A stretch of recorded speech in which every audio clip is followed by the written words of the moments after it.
Halo, selamat malam pemirsa. Di malam minggu ini apa kabar Indonesia Malam tentu kembali hadir menemani Anda. Kami akan hadir dan menghadirkan juga perbincangan-perbincangan yang menarik serta informasi yang sayang sekali untuk dilewatkan, termasuk kita akan membahas mengenai susunan menteri dalam kabinet baru pemerintahan Prabowo Subianto dan juga Gibran Rakabuming Raka yang sebetulnya tentu yang memiliki hak prerogatif adalah Presiden terpilih Prabowo Subianto. Namun Gibran ini tidak menampik bahwa Presiden Jokowi juga memberikan masukan atas susunan kabinet yang baru. Masukan seperti apa yang disampaikan? Kita akan membahasnya di Apa Kabar Indonesia malam hari ini. Selain itu, Caca? Ya benar sekali Ken, tapi kali ini ada kabar duka pemirsa di mana calon gubernur Maluku Utara Benny Laos meninggal dunia akibat insiden kecelakaan speedboat hari ini pemirsa. Dan kami akan memperbarui informasinya untuk Anda di Apa Kabar Indonesia Malam. Kita mulai Apa Kabar Indonesia Malam selengkapnya.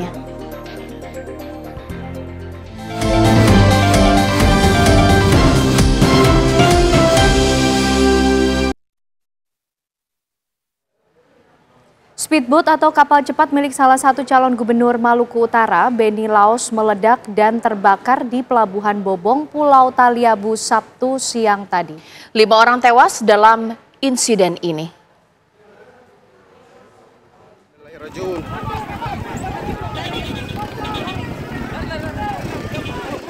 Speedboat milik Benny Laos, salah satu calon gubernur Maluku Utara terbakar di Pelabuhan Bobong, Pulau Taliabu, Sabtu siang.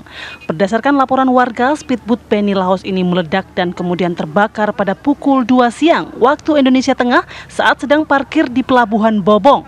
Dari rekaman video beredar, sejumlah orang yang merupakan rombongan kampanye Benny Laos yang berada di dalam kapal cepat itu panik saat kapal tersebut meledak dan terbakar. Mereka kemudian menyelamatkan diri dengan cara melompat ke laut. Saat terbakar, perahu cepat itu tengah ditumpangi 41 orang. Mereka diantaranya calon gubernur Maluku Utara Benny Laos bersama istrinya Shirley Juanda, mantan Bupati Kepulauan Sula Hendra Tates, anggota DPRD Maluku Utara dari Partai Demokrat Esther Tantri, dan Ketua P3 Maluku Utara Mubin Wahid. 5 orang dinyatakan meninggal dunia dalam peristiwa tersebut. Kelima jenazah telah berada di rumah sakit umum daerah setempat untuk diidentifikasi. Dugaan sementara, speedboat terbakar saat proses pengisian bahan bakar di Pelabuhan Bobong sebelum bertolak ke lokasi kampanye pilkada di Desa Kawalo. Dari Maluku Utara, Iqbal TV One mengabarkan.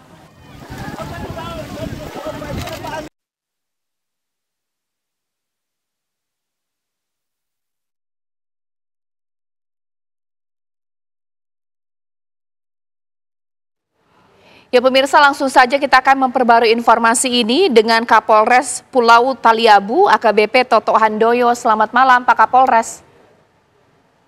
Selamat malam. Ya Pak Kapolres, begitu banyak simpang siur mengenai insiden meledaknya speedboat tersebut dan boleh dikonfirmasi di Apa Kabar Indonesia Malam. Benarkah calon gubernur Maluku Utara Benny Laos meninggal dunia dan siapa saja yang meninggal dunia dalam insiden ini Pak Kapolres? Iya, dapat disampaikan bahwasanya tadi siang pukul 14 lewat waktu Indonesia Timur di Pelabuhan Bobong, Kabupaten Pulau Taliabu, telah terjadi ledakan dan kebakaran hebat yang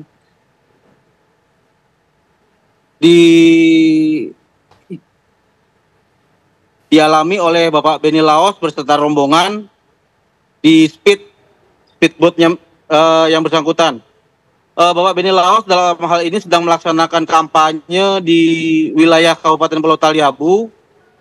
Untuk tadi di daerah Bobong memang tidak ada rencana, hanya yang bersangkutan melaksanakan belusukan di pasar Kabupaten di Bobong, Kabupaten Pulau Taliabu, Kecamatan Taliabu Barat. Pada saat setelah selesai belusukan menuju ke tempat kampanye terbuka berikutnya di Desa Kawalo dengan kondisi speed masih sedang mengisi bahan bakar minyak. Untuk rombongan berada di dalam speed dan tadinya Wakapolres sudah mengingatkan bahwasanya selama pengisian bahan bakar minyak agar para penumpang bisa keluar dulu karena kondisinya mungkin mereka berteduh atau ngadem di dalam speed. Sehingga kondisi di dalam speed tadi selama pengisian bahan bakar minyak, mesin speed menyala, genset menyala, terus juga ada beberapa alat elektronik juga menyala di dalam speed. Lepas Wakapolres menyampaikan hal tersebut, 5 menit setelah keluar dari speed dan kobaran api yang hebat di speed tersebut. Sehingga kondisinya dengan kondisi yang mungkin sedang terlihat kita bersama, langsung tenggelam speed tersebut dan menenggelamkan beberapa orang, termasuk Bapak Benny Laos beserta istri dan beberapa juru kampanye yang diajak untuk berkampanye di wilayah Kabupaten Pulau Taliabu. Ya, Pak Kapolres, lalu untuk korban sendiri sejauh ini update-nya seperti apa Pak? Termasuk juga kami ingin mengkonfirmasi apakah calon Gubernur Maluku Utara Benny Laos ini juga turut meninggal dalam insiden ini?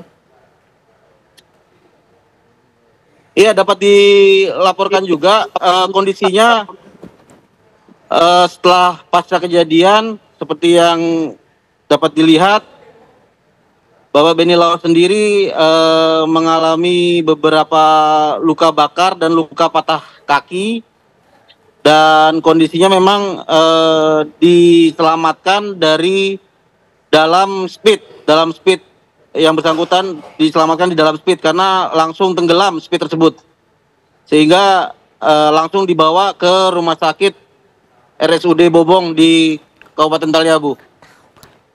Untuk yang meninggal sampai sekarang ada 6 orang, termasuk Bapak calon Gubernur Bapak Benny Laos. Baik, Pak Kapolres, lantas kalau kondisi sang istri dari Benny Laos seperti apa, Pak? Mohon maaf, suaranya Baik, Pak Kapolres, kalau kondisi dari sang istri dari Cagup Maluku Utara Benny Laos, bagaimana Pak kondisinya? Untuk sementara sang istri masih dalam kondisi keadaan sehat dan masih dalam perawatan di RSUD Bobong. Oke, Pak Kapolres, artinya sudah diketahui secara pasti penyebab dari insiden terbakarnya speedboat yang membawa rombongan calon Gubernur Maluku Utara ini? Untuk sementara masih dalam proses lidik. Tim identifikasi dan Inafis Polda Maluku Utara sedang dalam perjalanan menuju Taliabu untuk melakukan TP-TKP dan olah TKP kejadian perkara tersebut. Untuk penyebabnya masih belum bisa dipastikan.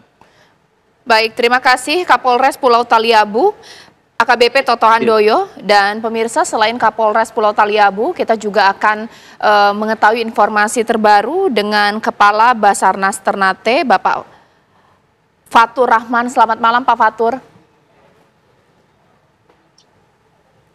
Pak Fatur, selamat malam. Selamat malam, Mbak. Ya, Pak Fatur, boleh dijelaskan bagaimana kondisi malam hari ini di sana?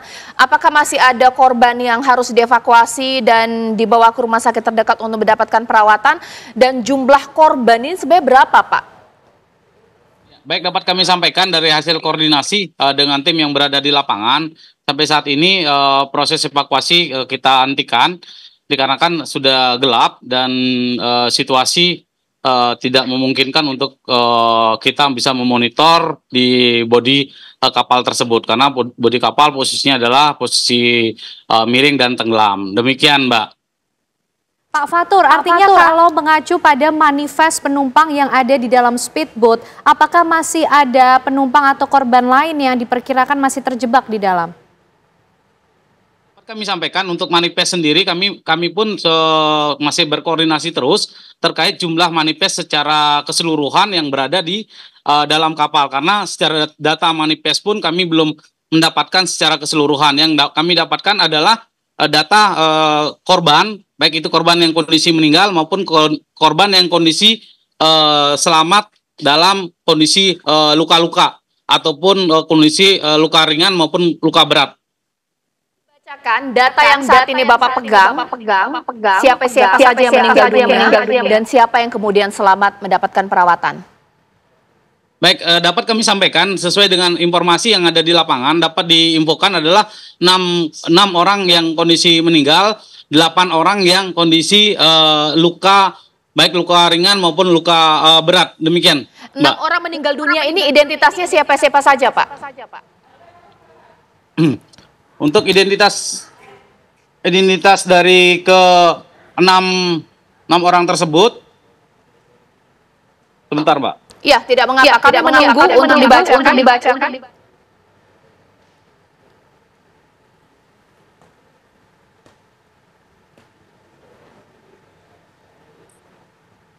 Ya, pemirsa sambil kita menunggu mengenai jumlah korban yang saat ini datanya ada dipegang atau sedang dikonfirmasi dengan pihak Basarnas. Jadi ada penambahan korban ya, kalau sebelumnya ada 5. Boleh Bapak. Ya, yang pertama adalah Esther Tantri, jenis kelamin perempuan. Yang kedua adalah Mudin Wahid, jenis kelamin laki-laki. Yang ketiga adalah Nasrun. Yang keempat adalah Mahsudin Ode. Yang kelima adalah Hamdani Buarmona Bud. Yang keenam adalah Beni Laos. Demikian, Mbak, untuk 6 korban yang kondisi meninggal. Oke, artinya sudah dapat dipastikan dan dikonfirmasi bahwa Beni Laos, calon gubernur Maluku Utara ini ikut tewas dalam insiden ini ya, Pak? Ya, kami dapat informasi sesuai dengan itu adalah benar pada kita mendapat informasi pada pukul 17.20 untuk diinfokan bahwa Beni Laos kondisi meninggal. Demikian informasi yang kami peroleh dari lapangan. Baik. Pak, kalau dalam informasi yang saat ini bisa disampaikan, apakah sudah hal yang biasa ketika speedboat itu mengisi dalam keadaan penumpang itu masih di dalam, Pak? Dapat kami sampaikan terkait dengan hal tersebut sebenarnya tidak menjadi terbiasa untuk hal pengisian bahan bakar karena kondisi semuanya dalam kondisi hidup seperti apa yang disampaikan oleh Pak Kapolres Pulau Taliabu. Oke. Artinya Pak, apalagi upaya evakuasi maupun juga rescue yang akan dioptimalkan untuk bisa memastikan para korban di sana sudah bisa dievakuasi semuanya? Yang dapat kami pastikan adalah memastikan kondisi besok dengan memastikan kondisi kapal speedboat tersebut apakah masih ada korban maupun tidak, dan juga dari pendataan yang akan dilaksanakan oleh tim yang berada di lapangan untuk memastikan jumlah secara keseluruhan yang berada di dalam speedboat tersebut. Ya. Pak Fatur Rahman, nanti kita akan kembali berbincang dengan Bapak sesaat lagi. Apa kabar Indonesia Malam akan jeda sejenak dan kembali usai jeda berikut. Pemirsa, speedboat milik Beni Laos, salah satu calon gubernur Maluku Utara, terbakar di Pelabuhan Bobong, Pulau Taliabu, Sabtu siang. Speedboat tersebut meledak dan kemudian terbakar pada pukul 2 siang waktu Indonesia Tengah. Dalam insiden ini, 6 orang dilaporkan meninggal dunia. Ya, speedboat milik Beni Laos, salah satu calon gubernur Maluku Utara, terbakar di Pelabuhan Bobong. Kapal meledak dan terbakar di Pelabuhan Bobong, Pulau Taliabu, Sabtu siang.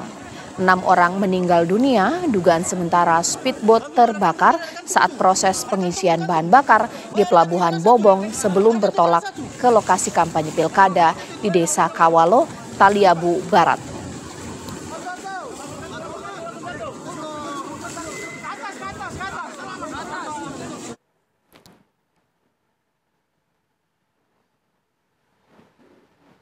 Ya, saya masih tersambung pemirsa dengan Kepala Basarnas Ternate Bapak Fatur Rahman, dan saya juga tersambung dengan pakar teknik perkapalan ITS Pak Ketut Arya Priya Utama. Pak Ketut, selamat malam.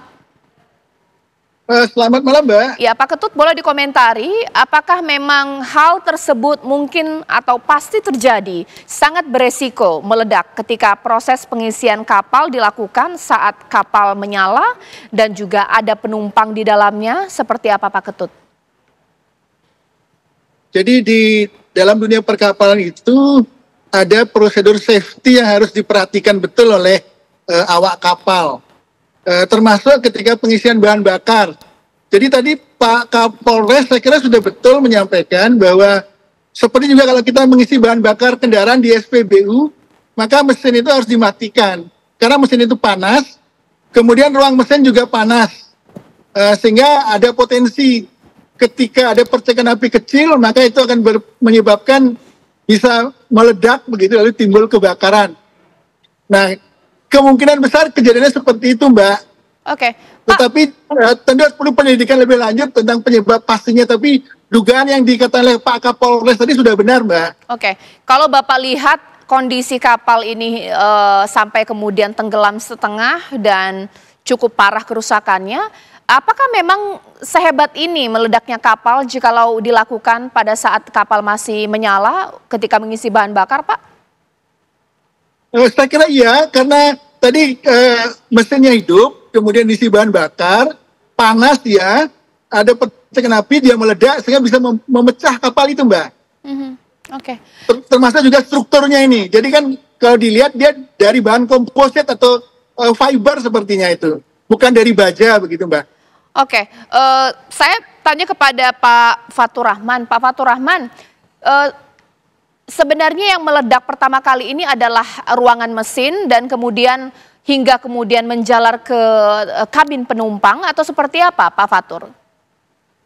Baik, itu yang pertama adalah dapat kami infokan dari tim yang berada di lapangan adalah infonya dari di daerah pengisian bahan bakar seperti apa yang disampaikan. Secara detailnya kami pun belum bisa memastikan dikarenakan itu nanti akan dilaksanakan oleh tim yang akan melaksanakan penyidikan terhadap terjadinya eksiden terbakarnya speedboat tersebut. Kalau dari penelusuran di lapangan Bapak dan petugas, ini kapal milik pribadi korban Benilaos, betulkah Pak? Atau kapal sewa? Betul sekali, betul sekali. Oke, saya tanyakan lagi kembali kepada Pak Ketut atau Profesor I Ketut. Pak, kapal pastinya tidak murah, untuk operasional juga mungkin sangat mahal. Secara logika pasti orang-orang yang berada di dalamnya, apalagi ini calon gubernur ya Pak ya, orang yang kompeten di bidangnya, tahu soal permesinan. Atau tidak bisa juga kita pastikan seperti itu, bagaimana menurut Profesor?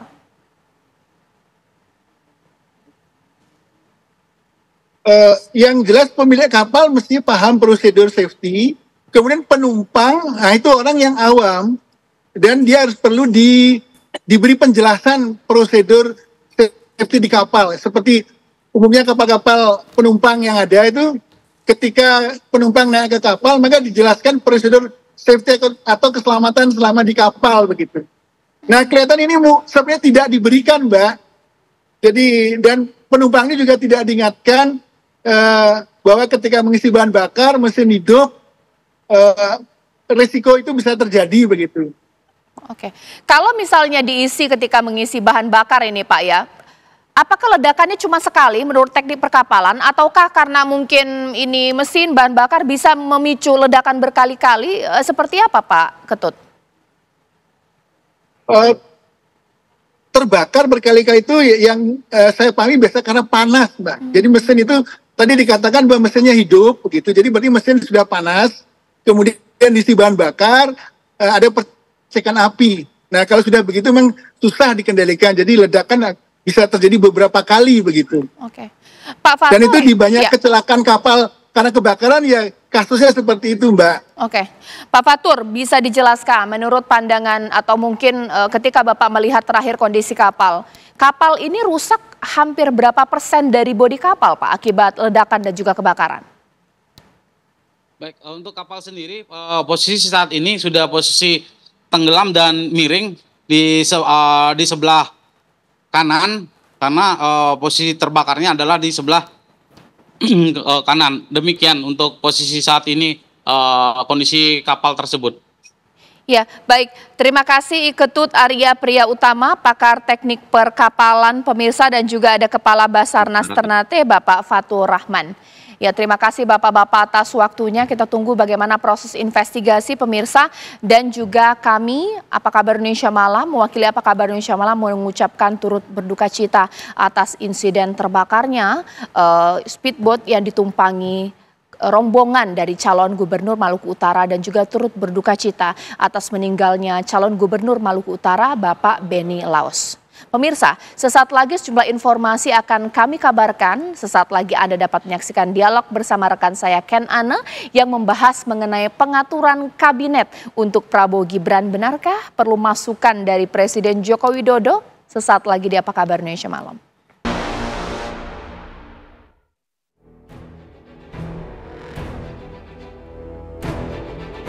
Susunan kabinet di pemerintahan Prabowo Subianto Gibran Rakabuming Raka sedang tahap finalisasi.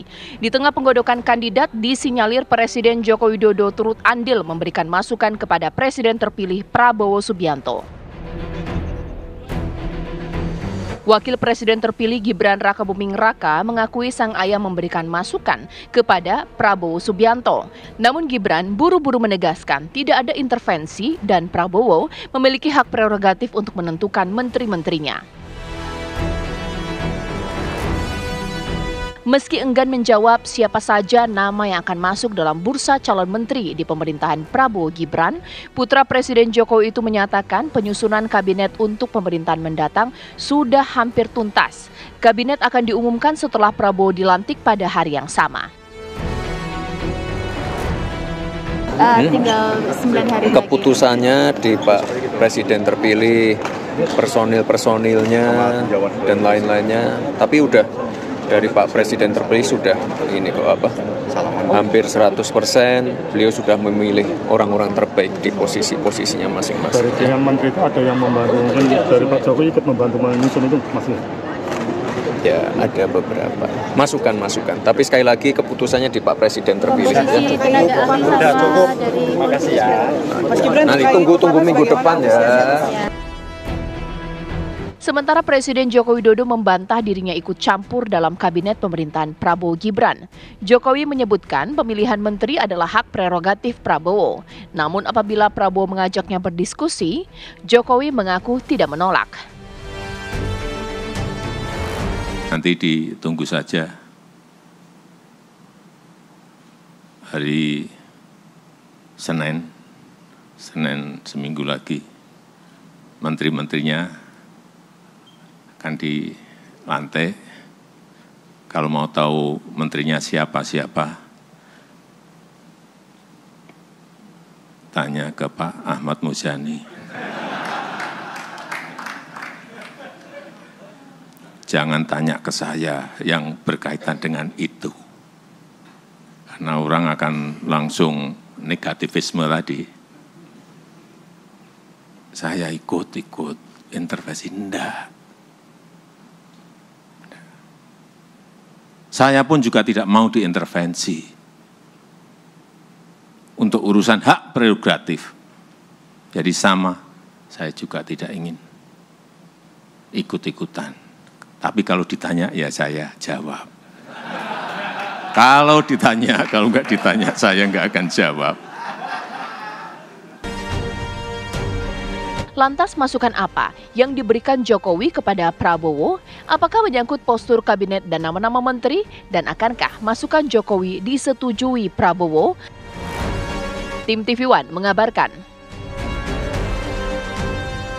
Ya pemirsa, postur kabinet, siapa-siapa saja yang nanti akan menjadi menteri dalam kabinet pemerintahan baru Prabowo Gibran ini tentu menjadi hak prerogatif dari Presiden terpilih Prabowo Subianto. Namun Gibran ternyata tidak menampik bahwa Presiden Joko Widodo juga memberikan masukan dalam susunan kabinet pemerintahan yang baru. Apa kira-kira masukan yang diberikan? Kita akan membahasnya bersama dengan para narasumber yang sudah bergabung malam hari ini bersama kami di Apa Kabar Indonesia Malam. Tentu ada Bang Habibur Rahman dari Gerindra. Bang Habib, apa kabar?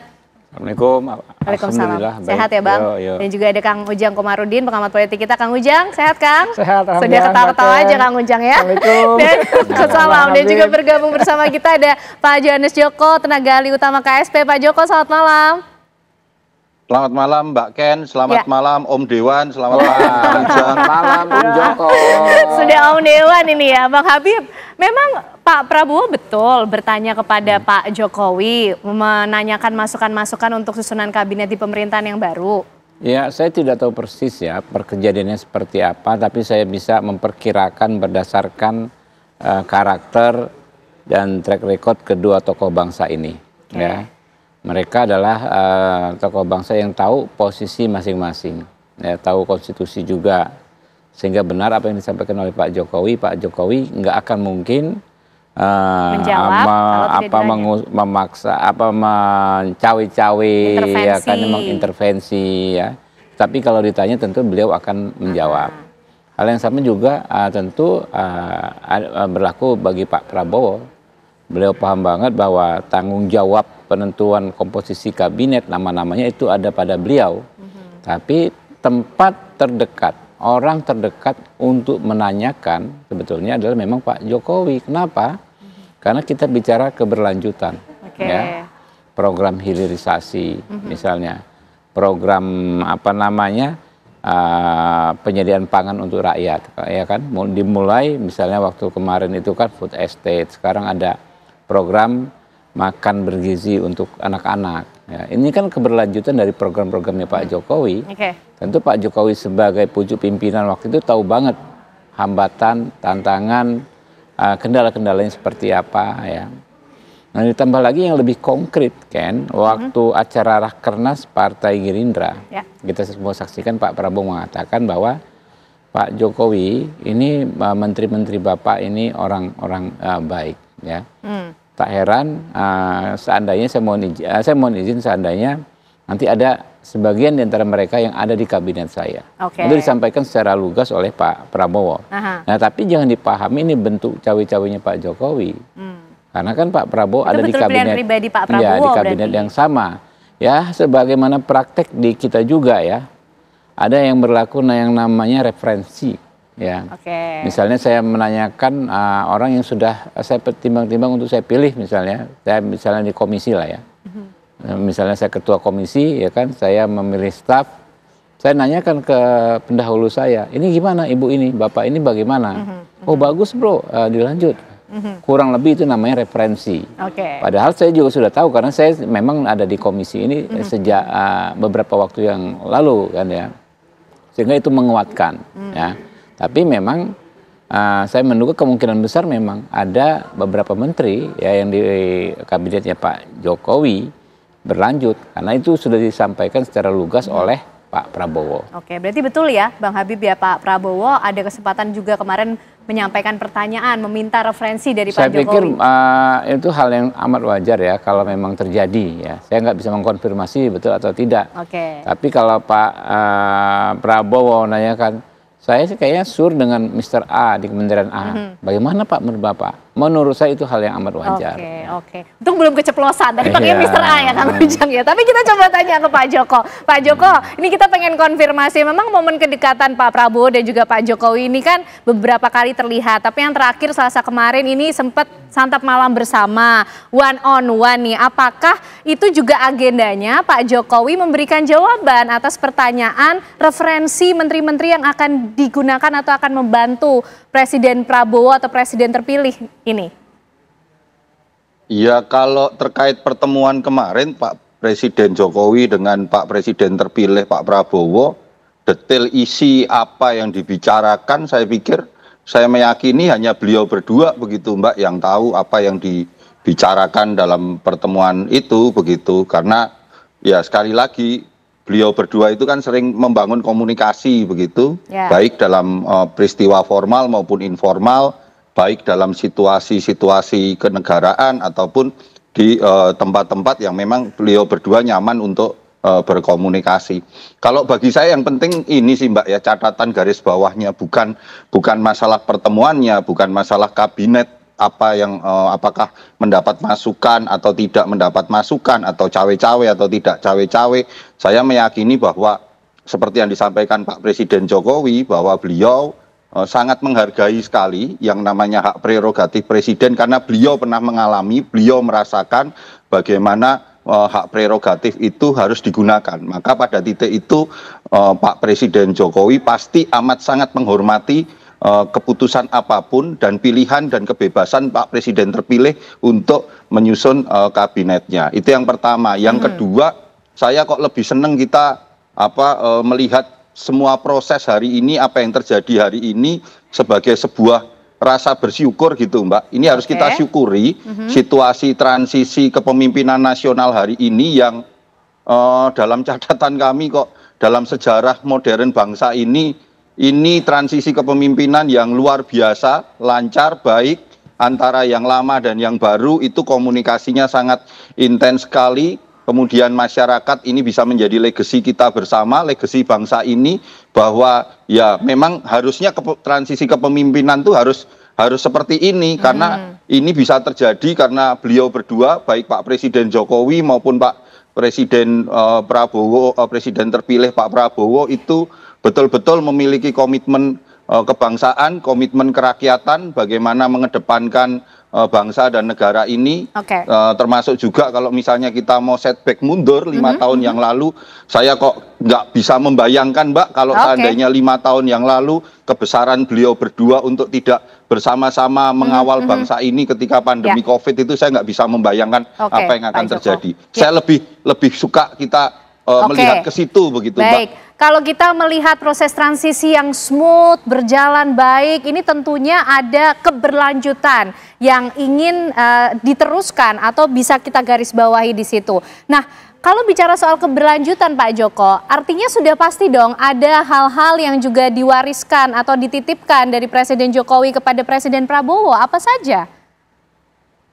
Ya, kalau kita lihat dalam programnya Pak Presiden Jokowi selama 10 tahun itu kan jelas sekali Mbak. Periode pertama Pak Presiden Jokowi fokus pada pembangunan infrastruktur, pemerataan Indonesia sentris di berbagai wilayah begitu. Kemudian target di periode kedua tentang pengembangan sumber daya manusia. Tetapi karena pada waktu itu COVID sempat jeda tertunda 2-3 tahun, ya kalau saya melihat program-program apa yang dicanangkan oleh Pak Presiden terpilih ini, Pak Prabowo, makan siang gratis, kemudian penguatan sumber daya manusia, tampaknya itu menjadi keyakinan kami adalah keberlanjutan yang pasti akan dilakukan oleh Pak Prabowo dan timnya gitu Mbak. Karena bagaimanapun juga hari ini selain karena tantangan kondisi geopolitik, kita juga menghadapi tantangan bonus demografi itu yang harus kita jawab, dan pada tantangan bonus demografi itu butuh nantinya sumber daya manusia yang berkualitas begitu, dan itulah yang saat ini sama-sama menjadi fokus dari apa yang terus disampaikan oleh Pak Prabowo dan timnya untuk mengawal itu Mbak. Oke, baik, itu PR-PR atau catatan yang diwariskan Presiden Jokowi kepada Presiden terpilih Prabowo Subianto. Kang Ujang, ini kalau melihat keberlanjutan, apakah keberlanjutannya juga sampai pada struktur ataupun juga susunan kabinet para menteri yang nanti akan membantu Pak Prabowo, atau Pak Prabowo sudah firm sebenarnya dengan pilihannya sendiri? Ya, saya percaya ya, dalam sebuah pidato Pak Prabowo mengatakan bahwa kabinetnya nanti 50% akan diisi oleh muka-muka lama, artinya dari kabinet Pak Jokowi Maruf Amin. Dan tadi juga dikonfirmasi kan oleh Bang Habib, mungkin ada setengahnya gitu, atau ada beberapa yang memang akan mengisi katakanlah wajah baru kabinet Pak Prabowo Gibran. Saya sih melihatnya sesuatu yang positif ya, ketika misalkan ukurannya adalah mereka yang masuk kabinet Prabowo Gibran ukurannya misalkan kinerjanya bagus, punya pengalaman yang baik. Ini kan perlu ditransformasikan dalam kabinet yang baru nanti. Oleh karena itu ya perlu tadi kalau memang Pak Prabowo ingin mengisi kabinet barunya dengan wajah lama, dengan katakanlah kabinet yang di bawah Pak Jokowi ya, maka dicari orang-orang yang bisa bekerja dengan baik. Kalau saya sih bicara kriteria lah, tentu kan tadi bisa diuji kita, bisa dinilai mana menteri-menteri yang punya kapasitas, gitu, punya keahlian, yang memang tadi dalam 5 tahun terakhir ini, atau kalau 2 kali jadi menteri, katakan menterinya, memang betul-betul kinerjanya baik. Kan bisa diukur itu, ada ukurannya. Dan selama ini kan yang mengukur juga ada KSP, ada publik yang bisa menilai, oh menteri ini bagus, ini layak, tidak. Nah oleh karena itu ini menjadi pertimbangan. Tapi kalau kita kaitkan juga dengan Pak Prabowo yang menginginkan misalkan pemerintahnya tidak akan korupsi, lalu jangan main-main ya dengan anggaran APBD itu penting. Yang harus kita bangun adalah sosok figur, kalau saya kriterianya siapa, tentu yang berintegritas. Ini penting. Karena kita mohon maaf musuh bangsa ini kan korupsi. Jadi orang yang berintegritas ini diberi ruang baik dari tokoh yang lama di kabinet Pak Jokowi maupun tokoh yang baru untuk bisa mengisi kabinet Pak Prabowo ini penting. Yang kedua kapabilitas atau kapasitas. Prabowo selalu menginginkan second kabinet, maka disitulah keahlian, kepakaran orang itu dibutuhkan dalam konteks mempunyai keahlian di bidangnya. Jadi ya kalau bicara, saya mohon maaf orang santri ya, biasa pesantren bahkan. Kan biasa kalau kita dalam ada suatu istilah mufrodat itu mengatakan kalau suatu urusan tidak diserahkan kepada ahlinya, maka tunggulah kehancurannya. Jadi kalau kementerian itu tidak diisi orang-orang yang punya kapasitas yang baik, yang ahli yang bagus, ya akan hancur itu kementerian itu. Yang ketiga, saya rasa punya loyalitas yang tinggi ya. Jadi kalau misalkan menteri itu diambil dari partai, direkomendasi oleh ketua umum, maka loyalitas itu bukan lagi kepada ketua umum partai, bukan lagi, mohon maaf Bang Habib ya, menjadi lumbung uang untuk partai, tetapi bagaimana loyalitas kepada presiden, kepada kepentingan masyarakat bangsa dan negara. Ini harus dimulai. Nah, oleh karena itu momentum Pak Prabowo kabinetnya menjadi tonggak dasar agar semua bisa berubah gitu, berubah kepada yang lebih baik. Yang keempat, catatan saya tentu kalau seorang menteri ya perlu dia juga harus punya kapasitas untuk bisa berkomunikasi dengan elit, dengan publik juga.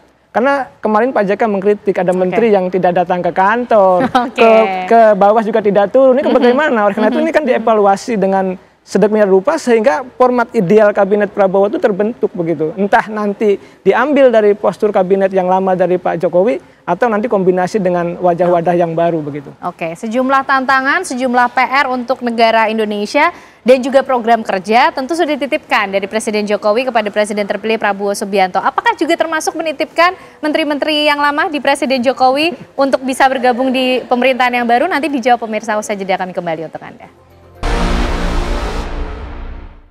Ya, kembali kita akan berbincang dengan narasumber yang sudah hadir malam hari ini. Bang Habib, kalau kita bicara soal keberlanjutan, legacy dari Presiden Jokowi, apakah ini juga termasuk menteri-menteri yang sebelumnya ada di kabinet Presiden Jokowi dan juga Pak Ma'ruf Amin dititipkan juga nanti di masa pemerintahan yang baru?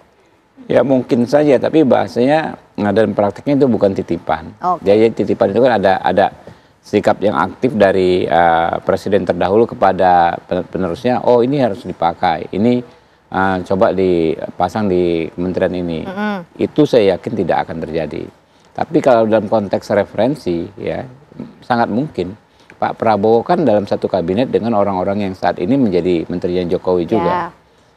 Dalam berinteraksi kan Pak Prabowo tahu ya kan kinerja dan karakter masing-masing, bisa menilai sendiri gitu kan. Oh ini cocok nih kalau ikut saya, oh ini cocok. Nah itu saya pikir sangat mungkin terjadi ya.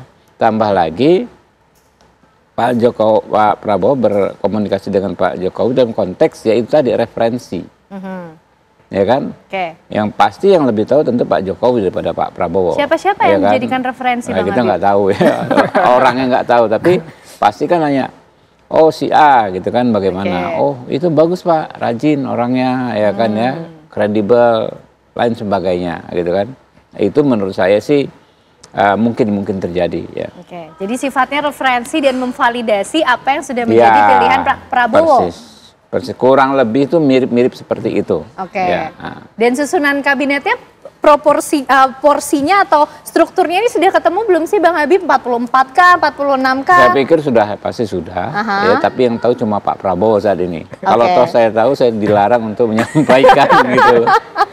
Jadi itu sudah ada ya. Sudah 100% kah Bang Habib? Kalau 100% saya nggak tahu ya, tapi mungkin hampir ya. Karena kan waktu tinggal dekat ya. Pasti sih sudah kemungkinan besar nih garis bawahnya sudah dipanggil, sudah komunikasi, kemungkinan besar. Ini sebagaimana praktek periode-periode sebelumnya seperti itu. Soalnya kan katanya sudah ada tahap fit and proper test sendiri yang dilangsungkan oleh Pak Prabowo dan juga tim. Tidak seperti fit and proper test di DPR mungkin kan ya, tapi ada bentuk komunikasi. Saya menduga seperti itu. Pak Joko, ini referensi yang diberikan oleh Presiden Jokowi kepada Presiden terpilih Pak Prabowo Subianto ini sampai sedetail siapa-siapa saja nama menterinya? Hanya Pak Presiden Jokowi yang tahu itu, Mbak. Sama seperti Pak Habib cerita itu. Jadi sekali lagi kalau mengenai hal-hal seperti itu, nama, apakah bagaimana prosesnya dan segala macam, kok saya membayangkan sama seperti Bang Habib sampaikan tadi, Pak Prabowo itu kan juga kolega menteri-menteri yang sekarang itu kan koleganya Pak Presiden terpilih, Pak Prabowo. Ibarat teman itu teman satu kelas yang selalu tahu dinamikanya, kemampuannya, kapasitasnya, begitu Mbak. Dan sekali lagi, kalau dalam posisi Pak Presiden Jokowi, kok saya meyakini beliau tidak dalam posisi aktif menawar-nawarkan, begitu Mbak. Tetapi kalau misalnya diminta, kan itu juga sudah ditegaskan kan oleh Pak Presiden Jokowi, ya kalau memang diminta oleh Pak Presiden terpilih, maka beliau akan memberikan masukan. Tetapi sekali lagi, hak prerogatifnya itu betul-betul dihormati. Hak prerogatifnya hanya milik Presiden terpilih, yaitu Pak Prabowo Subianto. Itu Mbak. Oke, artinya tidak ada itu unsur-unsur memaksakan bahwa Presiden Jokowi ini memberikan masukan ini, tapi harus ada di pemerintahan yang baru, tidak dijamin tidak ada hal itu ya Pak Joko ya? Ya, saya meyakini seperti itu Mbak, karena bagaimanapun kan Pak Presiden Jokowi beliau kan selama 2 periode menjadi presiden, beliau memiliki hak prerogatif, dan Pak Prabowo Subianto sebagai presiden terpilih juga punya hak prerogatif untuk menyusun ke depannya. Maka hak itu yang harus sama-sama kita hormati, bukan hanya orang per orang menghormati hak itu, tapi seluruh bangsa ini harus menghormati hak itu dan memberikan kesempatan penuh kepada Presiden terpilih Pak Prabowo Subianto untuk menentukan timnya, personilnya, mana-mana yang memang itu bisa menjadi bagian kapal besar untuk melayani bangsa dan negara ini selama 5 tahun ke depan. Itu Mbak. Oke. Pak Joko, kalau tadi kan Kang Ujang menyampaikan ada sejumlah indikator yang kemudian bisa dijadikan standar ya dalam memilih siapa saja yang nanti akan membantu Presiden terpilih Prabowo Subianto. Kira-kira kalau Pak Joko melihat Presiden Jokowi ini memberikan referensi sejauh mana sih, indikator menteri-menteri seperti apa sih yang kemudian diberikan saran oleh Pak Jokowi kepada Pak Prabowo? Enggak, saya tidak bisa berandai-andai ya Mbak ya, karena memang selama ini komunikasi kalau terkait hal itu adalah komunikasi personal antara Pak Presiden Jokowi dengan Pak Presiden terpilih Pak Prabowo. Jadi kita pun semua di seluruh jajaran di jajaran pemerintahannya Pak Presiden Jokowi juga tidak mengetahui Mbak, sama itu seperti hak prerogatif beliau untuk menyusun kabinet gitu pada pemerintahan ini. Oke, Kang Ujang, ini kalau kita lihat transisinya smooth. Apakah betul-betul memang senada dan seirama banget nih Pak Jokowi dan juga Pak Prabowo? Atau ada nilai-nilai lain yang ingin juga diangkat oleh seorang Prabowo Subianto, Presiden terpilih kita, dalam nanti memilih siapa-siapa saja yang akan membantunya? Ya, kita jaga pertama soal transisi pemerintahan. Kita jaga lah, jangan sampai kondisi global yang semakin sulit, perang terjadi di mana-mana di Timur Tengah. Ini kan berefek juga kepada kita. Oleh karena itu kita jaga nih pemerintahan sehingga Pak Prabowo 20 Oktober dilantik itu agar semuanya berjalan dengan mulus. Ini komitmen kebangsaan bersama seluruh rakyat Indonesia, kita jaga lah. Yang kedua soal formasi kabinet, saya meyakini dan saya husnudon saja kepada Pak Prabowo, yang meyakini Pak Prabowo punya pengalaman yang panjang dalam konteks pemerintahan, walaupun Pak Prabowo jadi menterinya baru 1 periode, tapi sebelumnya kan bagaimana 2009 kalah, 2014 kalah, ya 2019 kalah, ini kan pengalaman yang panjang dalam konteks untuk bisa menilai kabinet-kabinet di pemerintahan presiden-presiden sebelumnya. Oleh karena itu saya meyakini Pak Prabowo punya nalar yang rasional dalam konteks untuk mencari figur yang cocok, yang pas untuk membantu beliau. Nah ini saya yakin karena sudah dipanggilin kan, sudah dipanggil ke Hambalang, dan itu formatnya mirip, tetapi memang lebih cepat bergerak. Karena kalau kita melihat formasi Pak Jokowi yang lalu, itu dipanggil ketika Pak Jokowi sudah dilantik. Dan menteri itu dilantiknya kalau nggak salah tanggal 23 Oktober. Saya punya senior menteri juga, saya dilantik 23 Oktober. Artinya Pak Prabowo hari ini langsung kan gercep ya, gerak cepat di masa transisi ini sudah memanggil siapa-siapa figur yang layak ya, dari profesional maupun katakanlah dari keterwakilan partai politik yang direkomendasikan oleh partai, untuk bisa dijadikan sebagai the dream team ya, kabinet yang memang betul-betul untuk menopang kinerja Pak Presiden ke depan. Ini menjadi penting. Kalau saya tetap, kalau kita bicara soal kabinet, harus figurnya dan kriterianya harus jelas, standarnya, ukurannya harus jelas. Sehingga apa? Sehingga kita akan bisa menilai kinerjanya.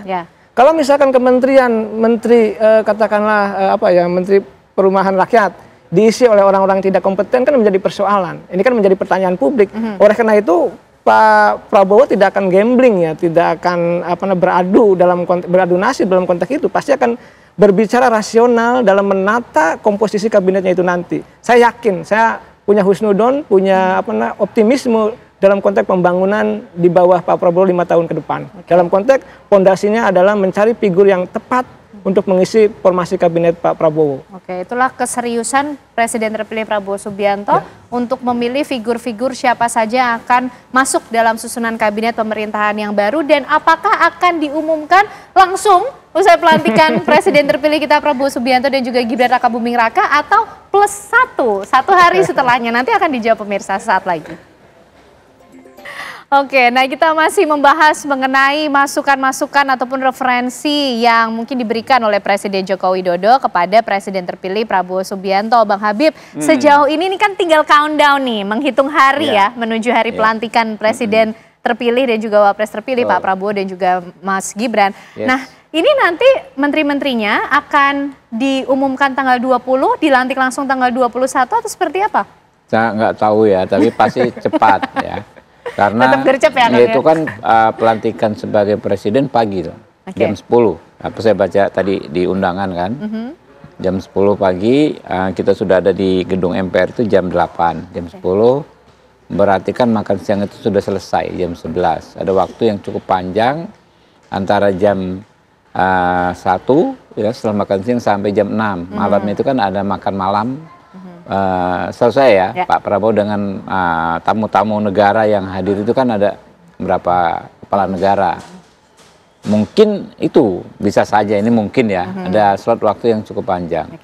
Ya, kemungkinan bisa begitu, tapi nggak tahu ya, bisa besoknya juga kan, bisa 21, 22 juga bisa, 23 ya waktu kan ya. Kemarin 23 juga bisa. Ya. Oke, tapi sudah 100% kan Bang Habib? Karena kalau saya baca-baca katanya Mas Gibran ini kayaknya udah 100% kok kalau kita bicara soal personil susunan kabinet nih. Belum, hampir kata Mas Gibran ya. Ya, tapi kita nggak tahu berapa persentasenya berapa. Tapi sudah siap ya tentunya ya, tinggal saya menunggu pikir diumumkan aja. Atau masih ada mau tanya lagi ke Pak Jokowi atau gimana tuh? Barang beginian juga kan kadang-kadang ada last minute juga ya, ada yang satu pos misalnya baru last minute juga mungkin bisa baru selesai ya.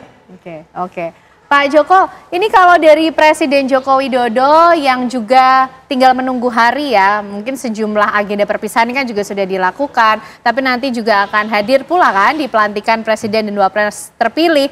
Nah ini kira-kira di hari-hari akhir ini juga tetap akan ikut mengawal sebagai rangkanya ini keberlanjutan, nanti siapa-siapa saja yang akan masuk dalam formasi susunan kabinet pemerintahan yang baru, atau betul-betul ya sudah ini menjadi ranah Pak Prabowo?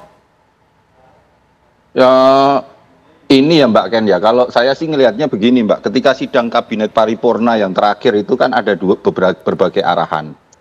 Setidaknya ada 2 arahan yang penting begitu. Arahan untuk memberikan dukungan kepada Presiden terpilih agar seluruh program-programnya itu bisa segera setelah beliau dilantik bisa langsung dieksekusi, dan yang kedua menjaga stabilitas keamanan sosial dan ekonomi. Sehingga kalau ditanya apakah ini mengawal terkait dengan personil dan segala macam, saya pikir kok enggak ya. Tapi kalau mengawal terkait bagaimana mensukseskan agar pemerintahan Pak Presiden Prabowo berikutnya itu bisa betul-betul tanpa harus ada jeda, bisa langsung gaspol, itu fokusnya di situ gitu Mbak.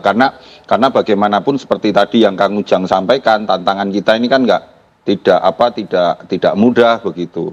Ada kondisi geopolitik, belum lagi situasi-situasi yang lain yang memang ini saat ini butuh kerja-kerja cepat, dan selama ini juga timnya Pak Prabowo itu juga sudah membangun komunikasi dengan berbagai kementerian dan lembaga sehingga peta permasalahan, pokok permasalahan itu bisa langsung diidentifikasi dan bisa langsung dicarikan solusi-solusinya sesuai dengan arahan Pak Presiden Jokowi ketika kemarin dalam sidang kabinet paripurna, sehingga Ini yang harus sama-sama kita kita jadikan catatan untuk legasi bangsa ini ke depan begitu Mbak, bahwa pola dan cara transisi ini, kalau transisinya itu kan kok narasi besarnya, tetapi bagaimana teknisnya, caranya itu yang perlu kita mungkin ini bisa dipakai sebagai sebuah pola ke depan begitu, pola kerja ke depan, sehingga masyarakat itu bisa melihat bahwa setiap transisi kepemimpinan nasional itu tidak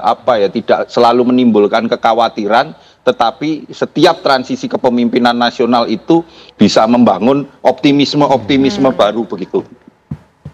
Oke. Pak Joko, nanti di tanggal 20 Oktober pada saat pelantikan ini sudah ada agenda apa saja di istana?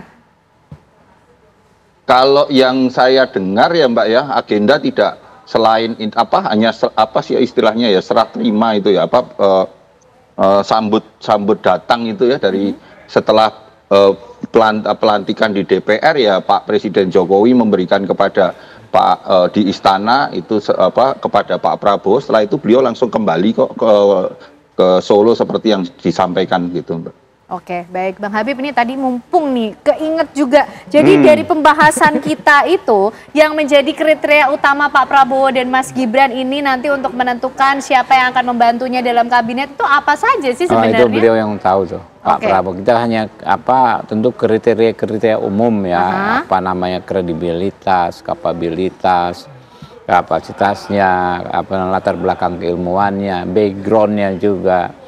Tapi secara detail tentu Pak Prabowo yang tahu. Yang penting adalah orang-orang yang bisa menjalankan visi misi program ya, cita program-program aksi yang dibuat oleh Pak Prabowo waktu kampanye kemarin. Prosentasenya kalau dari kabinet yang ada di Pak Jokowi akan digunakan di Pak Prabowo berapa persen tuh? Itu kita juga belum tahu lah berapa persen. Kita lihat, tunggu saja nanti. Kita tunggu ya. Ini menantinya yang gemes nih Kang Ujang. Kira-kira berapa persen? Apakah cukup banyak nih kalau Kang Ujang melihatnya, kalau sudah senada seirama gini, referensinya akan banyak digunakan dari Pak Jokowi oleh Pak Prabowo, Kang Ujang? Saya tetap bicara referensi ya. Referensinya pidato Pak Prabowo kan mengatakan hampir 50%. Bahkan 50%. Ya kita percaya saja, apakah nanti betul-betul seperti itu atau seperti apa, tentu kita tunggu. Karena bagaimanapun saya tetap berharap bahwa berapapun presentasinya ya dari wajah kabinet yang lama, itu harus dicari yang terseleksi, yang betul-betul kinerjanya sudah bagus. Jangan sampai yang tidak bagus diambil lagi, ini menjadi persoalan. Jadi tetap berpacu pada nilai atau kinerja yang sudah dilakukan oleh menteri yang lama tersebut di kabinet Pak Jokowi. Dan tadi Pak Prabowo sudah paham 5 tahun bersama-sama ya, satu meja, satu ruangan, mungkin juga satu pemikiran tadi Pak Prabowo untuk bisa mengajak ya, yang katakanlah mereka-mereka yang dianggap layak untuk bisa langsung gaspol bekerja untuk kepentingan masyarakat bangsa dan negara. Saya percaya karena ini pertaruhan Pak Prabowo dari secara jatuh bangun ya, 4 kali maju katakanlah, menang hari ini tentu pertaruhannya tadi kepentingan garis lurus untuk masyarakat bangsa dan negara. Makanya publik surveinya pun tinggi, harapannya optimismenya tinggi kepada Pak Prabowo. Nah itu harus disambut oleh Pak Prabowo dengan membangun postur kabinet yang oke kalau bahasa saya, kalau anak muda. Artinya oke mengambil yang lama yang bagus, oke juga mengambil yang baru yang juga sama-sama bagus. Agar apa? Nanti kombinasi, kalau bahasa saya the dream team ya, kabinet itu betul-betul dipercaya oleh publik. Ketika kepercayaan publik tinggi, maka Pak Prabowo akan bisa melakukan kinerja-kinerja yang terbaik untuk bangsa ini. Saya yakin begitu. Tapi dari sejumlah kriteria ataupun indikator tadi yang sudah disampaikan Kang Ujang juga ya, berintegritas, capable dan yang lain-lain itulah. Nah ini kira-kira nanti porsinya akan seperti apa? Jumlahnya akan sebesar apa sih Kang Ujang? Karena kan yang mendukung di belakangnya kemarin juga banyak loh Kang Ujang.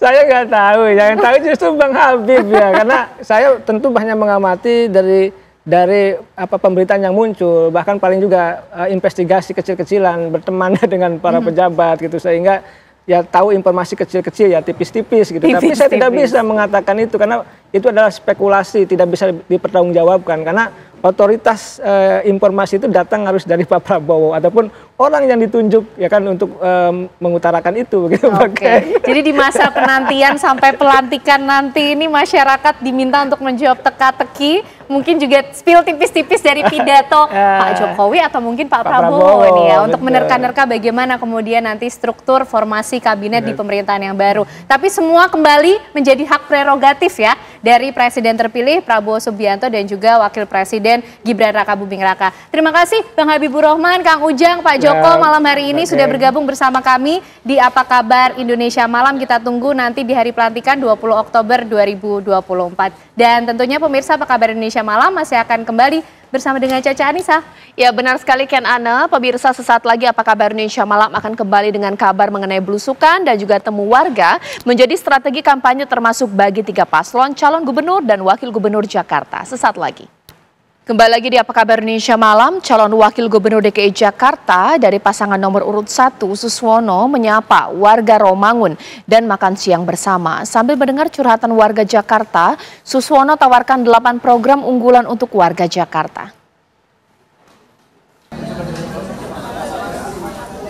Mengenakan kemeja putih, Suswono menyapa warga Romangun, Jakarta Timur. Bersama dengan warga, Suswono makan siang bersama warga di Bakso Malang Caksu, Rawamangun. Sambil mendengar curhatan warga Jakarta, serta sebagai bentuk dukungan baik pelaku UMKM. Dalam kesempatan tersebut, Suswono menyampaikan 8 program untuk membangun kota Jakarta dan warganya.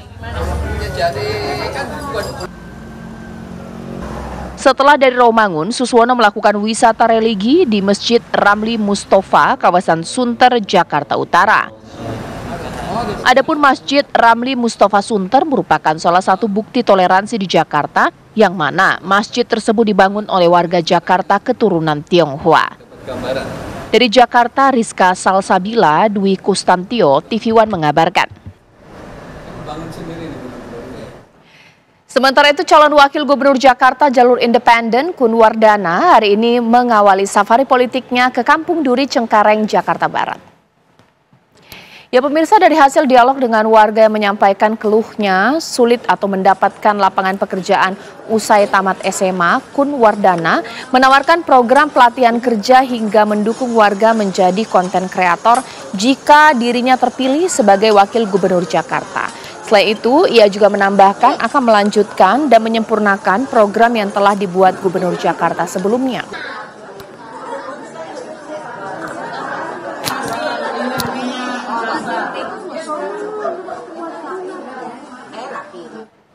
Hari ini pasangan calon gubernur dan wakil gubernur Jakarta nomor urut 3, Pramono Anung dan Rano Karno kembali bertemu dengan relawan dari berbagai wilayah di Jakarta. Selain mengadakan town hall meeting bersama relawan, Pramono Rano juga belanja masalah di Jakarta Utara. Ribuan warga memadati area Velodrome Jakarta dalam town hall meeting bersama pasangan Cagup dan Cagup Jakarta, Pramono Rano Karno. Didampingi Cak Lontong, Pramono menyampaikan rasa bangganya terhadap relawan yang hadir tanpa mobilisasi besar.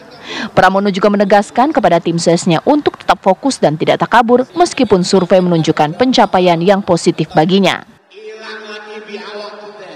Ada relawan dari 5 kota, kecuali Pulau Seribu ya, yang memang mereka adalah ibaratnya yang membantu saya di darat. Mereka adalah yang door to door dari rumah ke rumah, yang melakukan sosialisasi dan menyampaikan apa yang menjadi program saya dan Bang Dul. Kalau dilihat relawan yang hadir hari ini, terus terang saya aja merinding.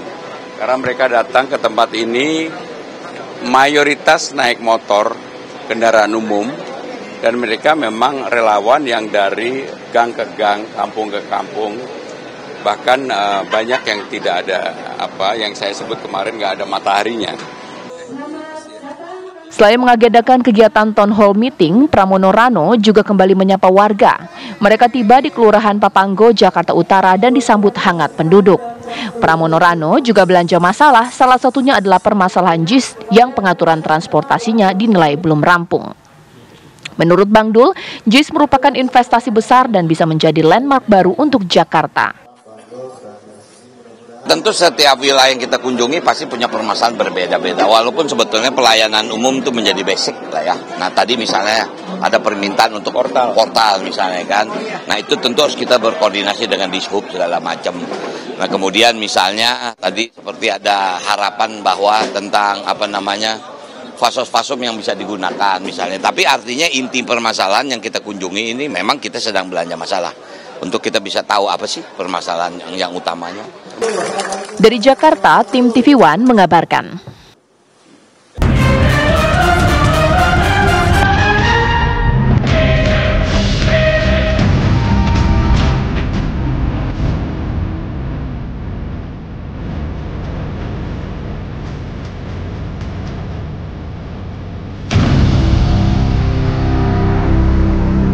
Belusukan dan temu warga menjadi strategi kampanye termasuk bagi 3 pasangan calon gubernur dan wakil gubernur Jakarta. Kegiatan itu pun menjadi ajang para kandidat mensosialisasikan janji-janji memajukan Jakarta sekaligus upaya menjaring dukungan. Lantas seberapa efektif selengkapnya dalam benang merah tebar janji peserta kompetisi.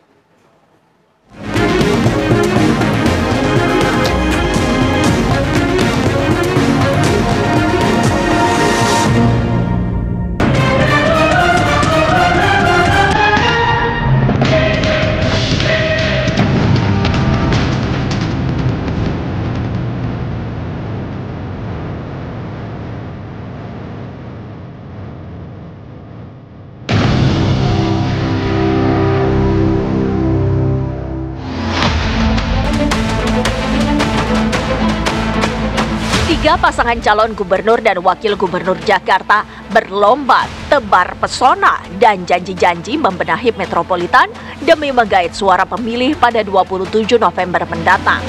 Pasangan Ridwan Kamil Suswono, Dharma Pongregun Gunwardana, dan Pramono Anung Rano Karno yang berurutan mengantongi nomor urut 1, 2, dan 3 itu pun kini giat belusukan keluar masuk perkampungan. Mereka menyapa warga dari dekat, menangkap keluhan-keluhan mereka, lalu memikirkan pemecahannya. Hari itu, Kamis 26 September 2024, Ridwan Kamil mengisi hari kedua kampanye dengan belusukan ke permukiman padat penduduk di kawasan Pancoran Barat, Jakarta Selatan. Saat belusukan itu, RK menyempatkan diri bercengkrama dengan seorang lansia sambil mengutarakan janjinya. Duduk janji dekat saja. Memang ya anggap aja ini. Milik mantan ya. Bisa aja. Maju sebagai Cagup Jakarta, RK disebut bertekad mewujudkan kota metropolitan yang lebih mengedepankan sisi-sisi kemanusiaan. Tekad itu senapas dengan slogan kampanye Ridwan Kamil Suswono, yakni Jakarta Baru, Jakarta Maju. Berkenaan dengan itu, RK juga menyinggung soal program dokter keliling untuk para warga. Ke sini belanja masalah, ternyata masih ada banjir, ada masalah sampah di tanah sengketa tadi. Kemudian penghijauan saya lihat perlu ditingkatkan ya, 3-4 kali lipat. Nanti dari dana RW itulah salah satunya buat penghijauan, buat tukang tamannya ibaratnya ya, yang ngurusin. Sehingga kali 5 tahun pastikanlah RW ini pasti berubah secara fisik, secara sosial, secara ekonomi, karena diberi anggaran dan belanjanya diatur sesuai kebutuhan dari RW tersebut. Pada kesempatan berbeda, pendamping RK atau Cawagup Jakarta nomor urut 1 Suswono melaksanakan safari politik ke Gang Said, Kebon Kacang, Tanah Abang pada Kamis 3 Oktober 2024. Suswono dan istri yang tiba di lokasi sekitar pukul 9:40 WIB itu langsung mendapat sambutan hangat sejumlah warga dan pedagang yang menunggunya. Pedagang mengeluhkan anjloknya omset mereka karena sepi pembeli. Ya, yang jelas terutama warga yang di sekitar tadi stasiun ya, Jati Baru ya, mereka ini sejak ada penampungan di atas ini, pedagang-pedagang yang di bawah ini praktis tidak sedikit sekali pengunjungnya ya, diantaranya itu. Di samping memang setelah COVID itu banyak usaha-usaha yang dengan cara online kan, itu juga nampaknya berpengaruh. Seakan tidak mau kalah dengan RK, Cagup dan Cawagup Jakarta nomor urut 2, Dharma Pongregun bersama Gunwardana yang mengusung moto Jakartaku Aman, tancap gas menawarkan janji-janjinya di Pasar Serdang, Jakarta Pusat. Di sela-sela belusukan itu, keduanya meluangkan waktu berbincang dengan sejumlah pedagang. Yang mereka keluhkan adanya biaya yang cukup tinggi yang harus mereka keluarkan sebagai ganti kunci atau apapun namanya. Namun nanti kami akan melihat kenapa sampai harganya sampai mahal, dan kami pastikan kami nanti kalau kami duduk, kami menjabat, hal-hal yang merugikan rakyat itu tidak boleh terjadi sama sekali. Kegiatan belusukan mengisi masa kampanye juga dilakukan Cagup Jakarta nomor urut 3 Pramono Anung di sejumlah titik. Jumat 27 September 2024. Pramono Anung yang mengusung jargon Jakarta Menyala menyambangi warga Pejagalan, Penjaringan, Jakarta Utara dan berbincang panjang lebar di sana. Isu banjir yang acap menghantui warga Jakarta memantik perhatian Pramono Anung menjadi solusinya. Apalagi Jakarta Utara disebut sebagai daerah yang kelak rentan tenggelam. Dalam jangka panjang, Giant Sea Wall itu tetap harus dilakukan. Dan itu bukan program baru, bukan program saya ataupun programnya calon gubernur yang ada ini. Ini ada program yang dibuat sejak eranya sebelum Bang Yos. Dan itu memang kebutuhan. Sementara pendamping Pramono Anung Cawagup Jakarta nomor urut 3 Rano Karno memilih cara berbeda kala melakukan belusukan ke Glodok Jakarta Barat pada Ahad 29 September 2024. Saat belusukan itu, Rano Karno atau yang biasa disapa Bang Dul mencuri perhatian dengan mencukur rambut di sebuah kios pangkas rambut legendaris di wilayah tersebut. Bang Dul begitu menikmati belusukannya saat berkeliling dengan menumpang becak, termasuk saat bertatap muka dengan warga dan mendengarkan suara mereka. Rano Karno pun mengingatkan kembali keragaman penghuni Jakarta yang tetap menjunjung tinggi nilai-nilai toleransi dan solidaritas. Cara infrastruktur pemerintahan ada misalnya disebut peran FKUB, ya, Forum Kerukunan Umat Beragama. Di sini sangat berbaur lah, ada Muslim, ada yang Konghucu, ada Buddha, ada Hindu. Artinya kita ini sudah sejak kecil itu sudah dididik untuk apa ya? Solidaritas itu sudah berjalan. Kegiatan belusukan ditempuh sebagai salah satu cara calon pemimpin mendengar langsung aspirasi masyarakat. Selain itu, belusukan juga dipercaya dapat mendongkrak tingkat keterpilihan paslon memenangi kompetisi. Memang untuk masyarakat Jakarta yang pemilihnya rasional, dibutuhkan tidak sekedar penjelasan program yang rasional, tapi mungkin dibutuhkan juga efek-efek kejut sendiri ya. Dalam artian ketika misalnya memang seolah-olah bersifat gimmick, ada beberapa program yang cukup ear-catchy gitu. Nah, mungkin itu bisa digunakan oleh ketiga pasangan ini. Sejauh ini tingkat elektabilitas pasangan Ridwan Kamil Suswono masih yang tertinggi, yakni di atas 40%. Menghuni posisi kedua pasangan Pramono Anung Rano Karno di kisaran 30-an% dan mengisi urutan ketiga paslon Dharma Pongrekun Kunwardana di sekitar 5%.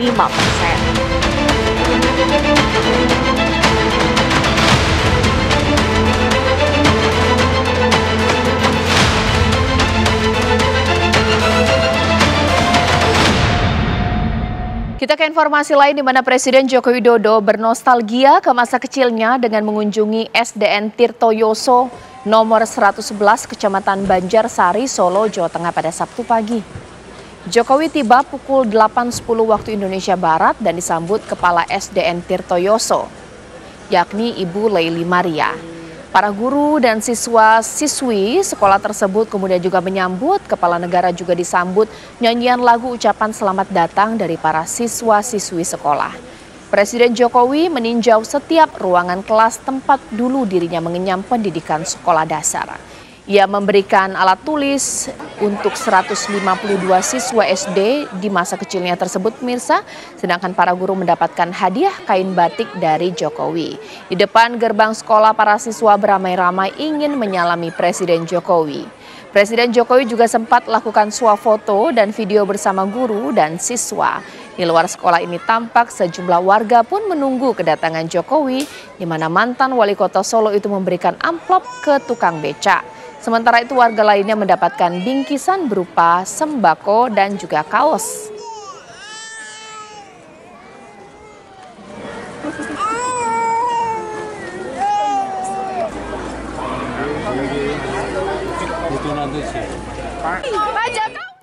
Pemirsa, PKS mengungkapkan dirinya sudah menyiapkan nama untuk kursi menteri dalam kabinet Presiden terpilih Prabowo Subianto. Namun PKS enggan mengungkapkan siapa sosok yang akan masuk dalam jajaran menteri. Hal itu disampaikan PLT Presiden PKS Ahmad Heriawan usai mendampingi Cagup Jabar Ahmad Saihu yang berkampanye di Kota Depok. Aher menyebut jajaran PKS sudah berdialog dan satu kesepahaman dengan Presiden terpilih Prabowo Subianto.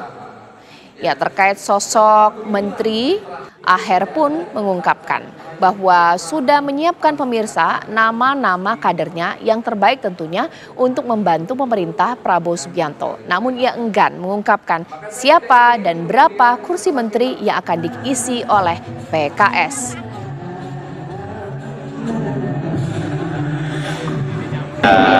Kesepahaman bersama sudah kita hadirkan kesepahaman untuk urusan menteri dan lain-lain, tunggu pengumuman dari presiden setelah dilantik. Yang disodorkan PKS siapa aja Pak? Menyiapkan kader menjadi menteri? Ya pasti menyiapkan, sudah menyiapkan, sudah siap. Pokoknya siapa orangnya tunggu nanti pengumuman dari presiden. Kalau bukan sulit kita mengungkapkan karena ini hak prerogatif presiden secara penuh ya, bahwa ada yang diberikan kepada partai-partai tentu ya sekehendak dan sepahaman dengan presiden. Pengennya seperti yang terbaik yang diinginkan oleh Pak Presiden. Seperti yang diinginkan oleh Pak Presiden.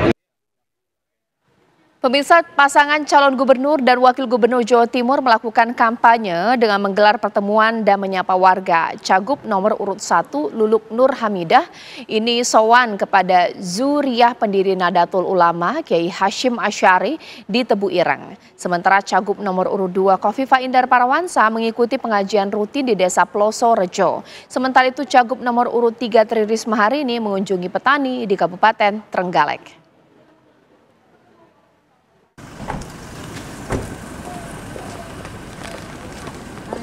Calon Gubernur Jawa Timur nomor urut 1 Luluk Nur Hamidah memanfaatkan masa kampanye dengan sowan kepada Zuriyah, pendiri Nahdlatul Ulama, Kiai Haji Hasyim Asy'ari di Tebu Ireng, Jombang, Jawa Timur.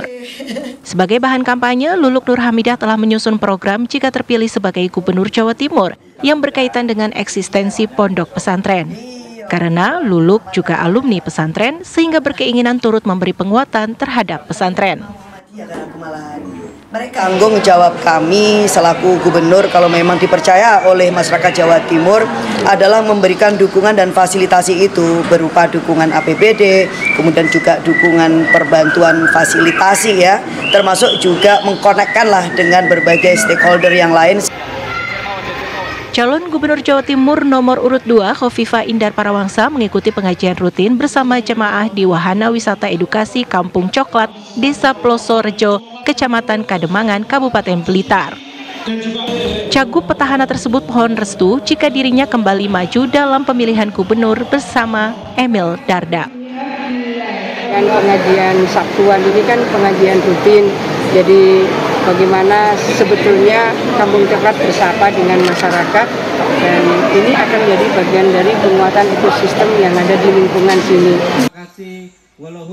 Sementara itu, Cawagup nomor urut 2 Emil Dardak bertemu perwakilan lintas agama se-Kabupaten Bojonegoro, Jawa Timur di Rumah Posko Kemenangan. Emil Dardak mengucapkan banyak terima kasih sambil menyapa dan berdialog langsung dengan para kiai, kalangan ulama, tokoh muda, milenial, Gen Z, pengusaha di Bojonegoro dan lintas agama. Calon Gubernur Jawa Timur nomor urut 3 Tri Risma hari ini mengunjungi Desa Sukorjo di Kabupaten Trenggalek untuk berdialog dengan ratusan petani.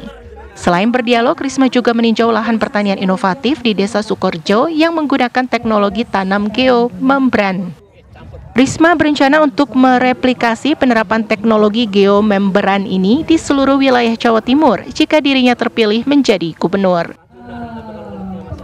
Kita di Trenggalek ini sudah bisa diimplementasikan gitu. 4 kali. Dan sekarang ini panen 4 kali setahun, dan yang masalah lagi dampak global warming ini nggak ada air. Nah kalau nggak ada air apa ya kita nggak kemudian nggak nanam. Tapi ini adalah solusi cerdas. Di samping itu, Risma juga membagikan pupuk organik kepada petani di Trenggalek. Pupuk organik diharapkan menjadi alternatif bagi petani yang kesulitan mendapatkan pupuk subsidi. Tim TV One mengabarkan. Pemirsa, mantan anggota DPRD Indramayu diduga menjadi korban tindak pidana perdagangan orang atau TPPO BP3MI Jawa Barat telah bersurat ke Kementerian Luar Negeri dan juga BP3MI Pusat untuk membuat laporan ke kepolisian dan juga melakukan penjemputan mantan anggota dewan tersebut.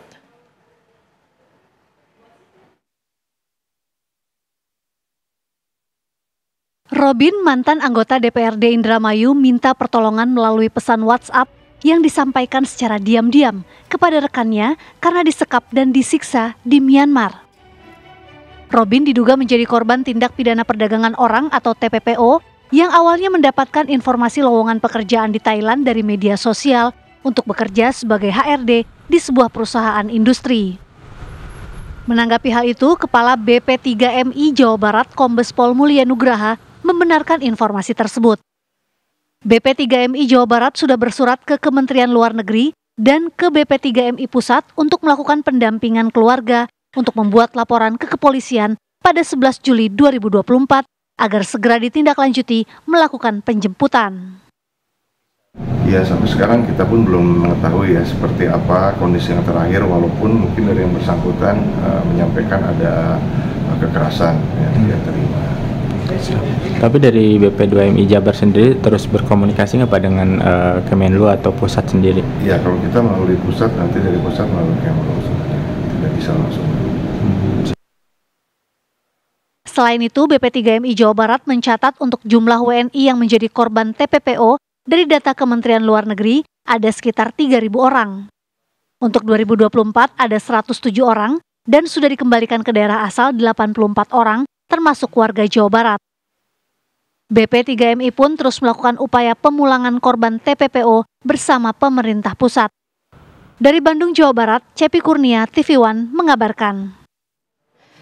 Ya pemirsa, sejumlah informasi lainnya ini masih ada pemirsa di mana seorang pelajar di Sukabumi, Jawa Barat tewas setelah terlibat duel menggunakan senjata tajam dengan sesama pelajar lain di mana korban tewas akibat menderita luka di bagian punggung karena bacokan senjata tajam. Isak tangis keluarga pecah saat jenazah MFS tiba di rumah duka di desa Cijengkol, Caringin, Sukabumi, Jawa Barat setelah diotopsi di Rumah Sakit Polri Kramat Jati, Jakarta. Bahkan salah seorang keluarga sampai pingsan di mana pelajar kelas 10 SMK ini tewas setelah ditusuk senjata tajam pada bagian punggung setelah terlibat duel dengan sesama pelajar lain menggunakan sajam. Peristiwa ini terjadi di Kampung Sungapan, Desa Cijengkol, Kecamatan Cijengkol. Korban bersama temannya berduel 2 lawan 2 dengan pelajar lain. Diduga kedua belah pihak janjian terlebih dahulu melalui media sosial. Akibat duel, korban tewas terkena tusukan senjata tajam hingga rekannya mengalami luka. Usai disolatkan, jenazah korban selanjutnya dimakamkan di tempat pemakaman umum setempat. Pemakaman korban dihadiri oleh teman-teman korban.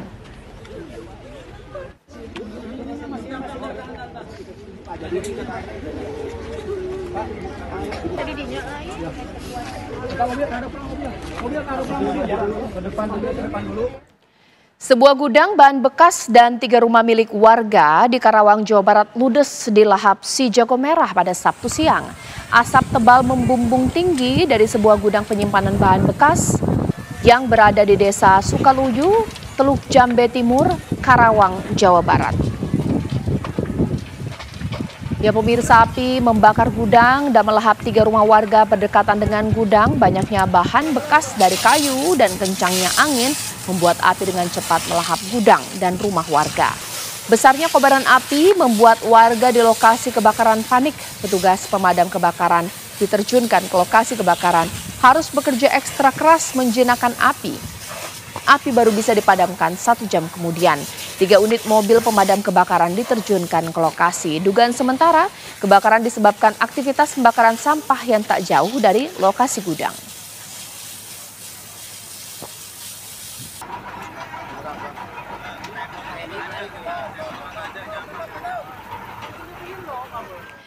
Pemirsa, informasi tadi sekaligus menutup Apa Kabar Indonesia Malam untuk hari ini, seperti itu kan? Ya betul sekali Caca dan pemirsa, dan itulah tadi kebersamaan kita di Apa Kabar Indonesia Malam. Saya Kenana. Saya Cica Anissa, selamat malam, sampai jumpa.